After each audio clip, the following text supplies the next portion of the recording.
Do that one dance, baby. That one dance. Halo anak-anak, selamat pagi. Bagaimana kabar kalian pada pagi hari ini? Bapak harap kabar kalian semua dalam keadaan sehat dan tetap semangat dalam mengikuti pembelajaran jarak jauh hari ini. Anak-anak yang terkasih, pada hari ini kita akan melanjutkan pembelajaran kita pendidikan agama Katolik dan budi pekerti, pembelajaran yang ke-9, yaitu harapan akan datangnya Mesias. Anak-anak yang Bapak kasih, sebelum memulai pembelajaran pada hari ini, mari kita siapkan hati untuk berdoa. Dalam nama Bapa dan Putra dan Roh Kudus, amin. Allah Bapa yang ada di surga, Engkau selalu memberi harapan kepada orang yang tertindas. Engkau menjanjikan juru selamat untuk menolong mereka, sama seperti orang Israel yang berabad-abad lamanya merindukan Mesias. Kami pun demikian, sangat mengharapkan kedatangan Yesus Putramu, Juru Selamat kami. Semoga kami selalu menyadari kasih Yesus yang ada dalam diri kami setiap hari. Demi Kristus Tuhan dan pengantara kami. Amin. Santo Carolus Borromeus, doakanlah kami. Bunda Elizabeth, doakanlah kami. Maria Bintang Samudra, doakanlah kami. Amin. Dalam nama Bapa dan Putra dan Roh Kudus. Amin. Anak-anak yang terkasih, tujuan pembelajaran kita pada pagi hari ini yang pertama yaitu menjelaskan Mesias yang dinantikan oleh bangsa Israel. Yang kedua, menjelaskan harapan bangsa Israel ketika berada di pembuangan. Dan yang ketiga, merumuskan pesan Nabi Yesaya tentang kedatangan Mesias. Ini adalah tujuan pembelajaran kita. Semoga anak-anak bisa mengikutinya dengan baik. Oke anak-anak, untuk mengawali, Bapak akan menjelaskan sedikit bahwa sifat manusia yang menyebabkan berdosa sebenarnya telah ada sejak dunia diciptakan, yaitu ketika Adam dan Hawa memakan buah terlarang. Nah, selanjutnya kita tahu bahwa dosa itu dapat merusak relasi kita dengan Tuhan. Tidak hanya dengan Tuhan, tapi kita juga bisa dengan berdosa kita dapat merusak hubungan kita dengan sesama kita. Nah, ketika kita berdosa, kita pun lupa akan Tuhan, sehingga melanggar aturan-aturan Tuhan demi kebahagiaan sesaat. Namun, pada akhirnya menderita. Di dalam penderitaan itu baru kita ingat Allah yang mengharapkan pertolongan Allah. Nah, jadi manusia itu ketika berdosa kita lupa akan Tuhan. Nah, ketika itu kita menjadi menderita, sengsara hidupnya, barulah kita mulai ingat akan Tuhan, dan di situ kita akan mengharapkan pertolongan Tuhan. Hal ini sama dengan bangsa Israel yang selalu tidak setia kepada Allah, lebih memilih menyembah berhala supaya hidup bebas mencari kesenangan. Namun pada akhirnya bangsa Israel mengalami penderitaan dengan dijajah, berada dalam pembuangan, kemudian mengalami kesengsaraan. Nah, di dalam keadaan seperti ini, umat Israel merindukan kedatangan Mesias yang mendamaikan mereka. Nah, kerinduan ini juga dikaitkan dengan apa yang dinubuatkan Nabi Yesaya kepada bangsa Israel. Nah, anak-anak yang terkasih, kita akan masuk ke dalam bacaan kitab suci. Anak-anak bisa membacanya di rumah. Bapak akan membacakannya dari sini. Penyelamatan yang dinanti-nantikan. Pada zaman dahulu, sekitar tahun 538, Sebelum Yesus lahir, umat Yahudi yang telah dibuang ke Babilonia kembali menetap di negeri sendiri, tanah Palestina. Namun, negeri itu masih dikuasai oleh orang-orang asing. Mereka selalu diawasi oleh orang-orang tersebut.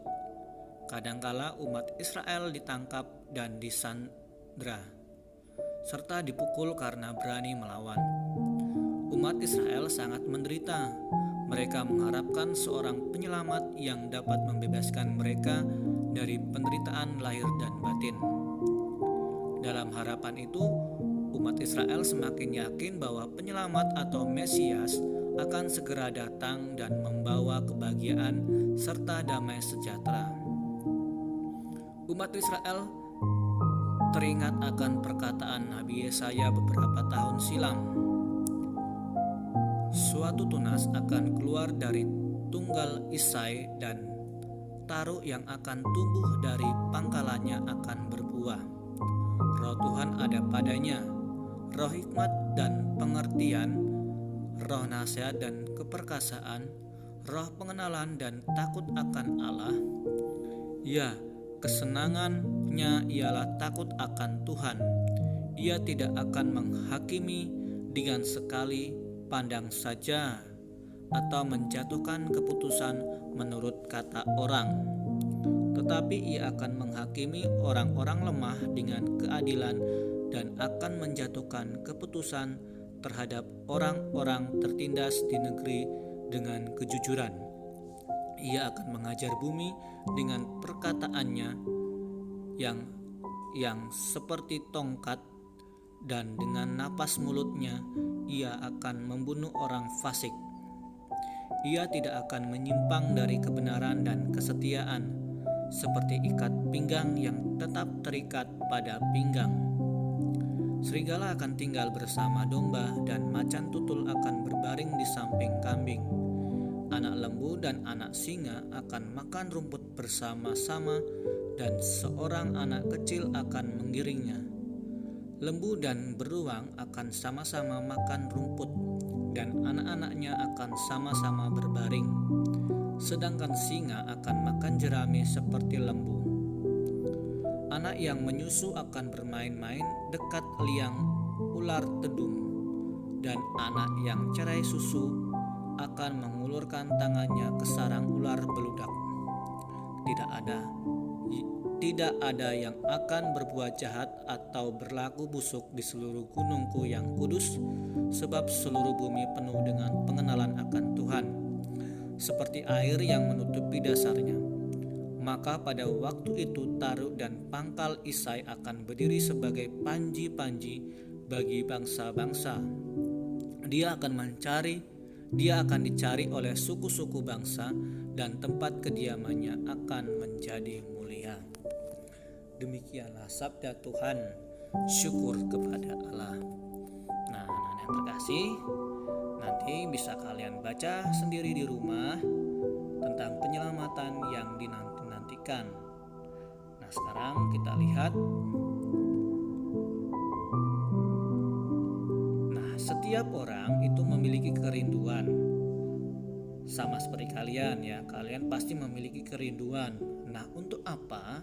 Untuk memberikan yang terbaik bagi Tuhan, seperti yang dilakukan oleh Artaban. Artaban menolong orang yang membutuhkan pertolongan yang sebenarnya dia lakukan untuk Tuhan. Ketika umat Israel telah diperkenankan kembali ke negeri asalnya oleh Raja Kores, hidup mereka bukannya bahagia, tetapi masih tidak lepas dari ancaman. Nah, sejak kembali dari pembuangan, umat Israel itu terus hidup dalam kesengsaraan karena mereka mengalami ketidakadilan yang akhirnya membawa mereka ke dalam permusuhan satu sama lain.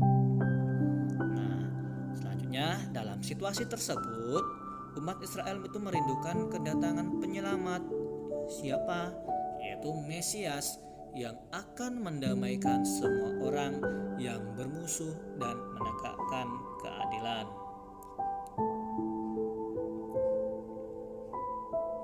Nah, Kerinduan ini dihubungkan dengan nubuat Nabi Yesaya bahwa seorang raja damai, adil, dan jujur akan lahir dari keturunan Isai. Kita bisa melihat tadi di Yesaya bab 11 ayat 1 sampai 10. Di situ dikatakan bahwa ada nubuat Nabi Yesaya.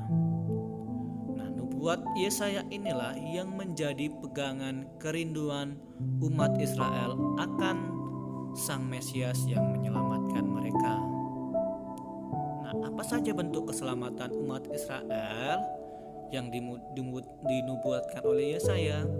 Yang pertama, kita bisa melihat di situ bahwa mata orang buta akan melihat.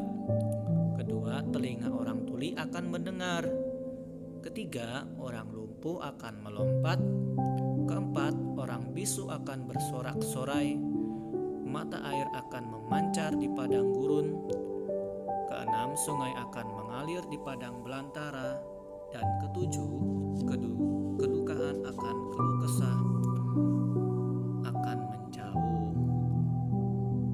Nah, anak-anak yang terkasih, sebagai bahan refleksi kita pada pagi hari ini, yaitu apakah aku mempunyai kerinduan untuk membantu orang lain? Nah, coba anak-anak refleksikan di dalam diri kalian. Coba kalian buka kembali hati kalian. Mungkin kalian mempunyai kerinduan untuk membantu orang lain. Nah, kalian renungkan untuk bahan refleksi kalian hari ini.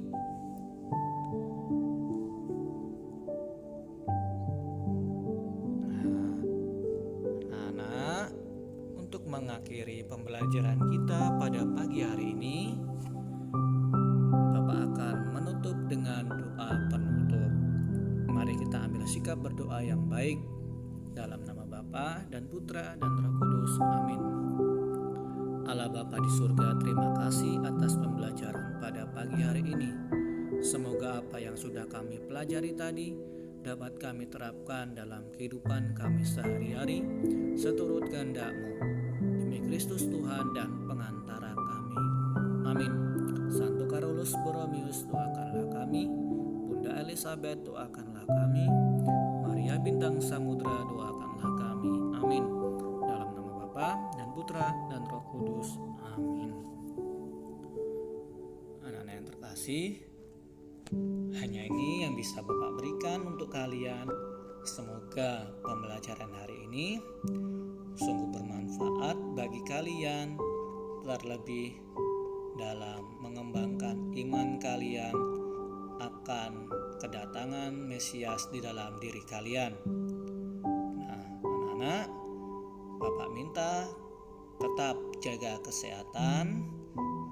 Jangan lupa kalau kalian keluar harus memakai masker dan selalu tetap cuci tangan ya nak ya. Sekali lagi Bapak mengucapkan terima kasih. Tuhan memberkati kalian.